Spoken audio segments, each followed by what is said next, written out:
Linda Léninger présente l'air de tout, l'air de rien.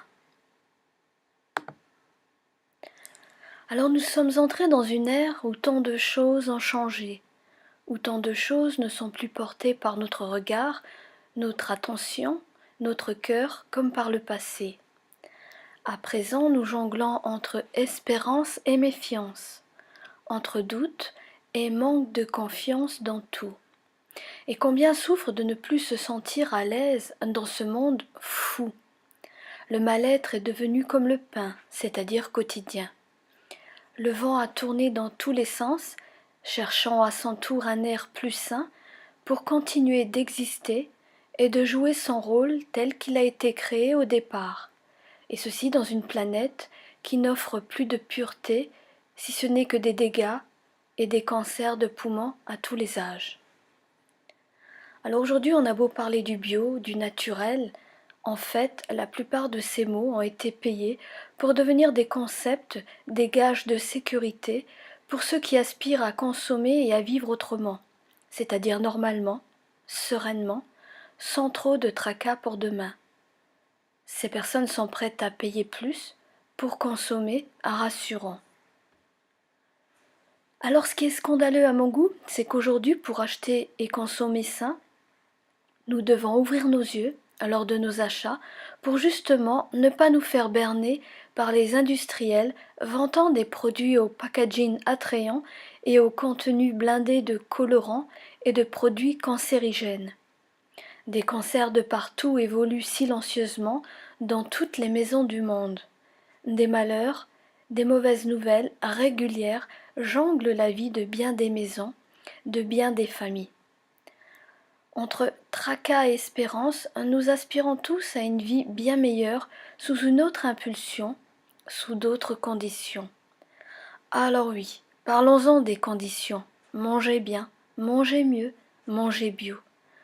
Pourquoi et au nom de quoi devons-nous prier et espérer à ce que notre vie soit meilleure à la consommation?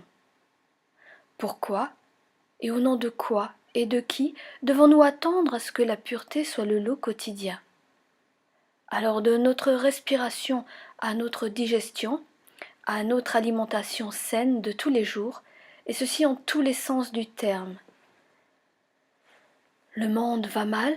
Oui, mais le monde n'est pas responsable de la folie humaine, de la bêtise humaine dans toute sa dimension.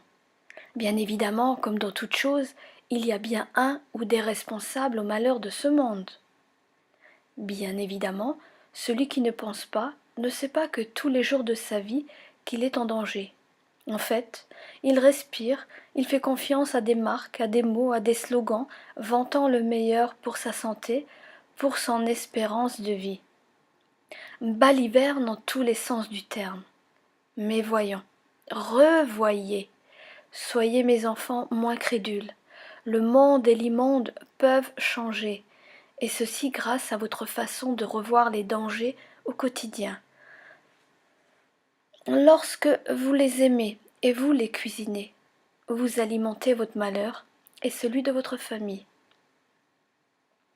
Lorsque vous avez les yeux et l'esprit ouverts, logique, vous comprenez que pour mettre en place une vie meilleure, une santé différente pour tous, c'est à vous que revient le choix de modifier bien des dangers dans votre quotidien. Comprenez que ce qui n'est plus demandé, plus alimenté, plus partagé, c'est quelque chose qui se meurt, qui ne sera plus dans les étals de magasins. Comprenez que ce qui est recherché de plus en plus comme les bons aliments pour votre santé, ce sera la nouvelle donne de demain, parce que vous l'aurez enfin décidé. Mais pour cela, il va falloir comprendre que vous êtes acteur de votre bonheur comme de votre malheur. Il va falloir réaliser que vous êtes les seuls à modifier bien des trajectoires de vie pour vous et vos proches. Le monde évolue, nous le savons depuis, mais en même temps le monde, lui, n'a jamais vraiment bougé de place. On a juste imposé à tous les éléments vivants de mauvais ingrédients dans tout. On a modifié, déprogrammé la belle vie pour faire place à la maladie, à la violence et à l'horreur. Et par le manque d'instruction, le défaitiste et par la crainte de perdre ce qui est acquis, par de mauvaises habitudes devenues presque suffisantes.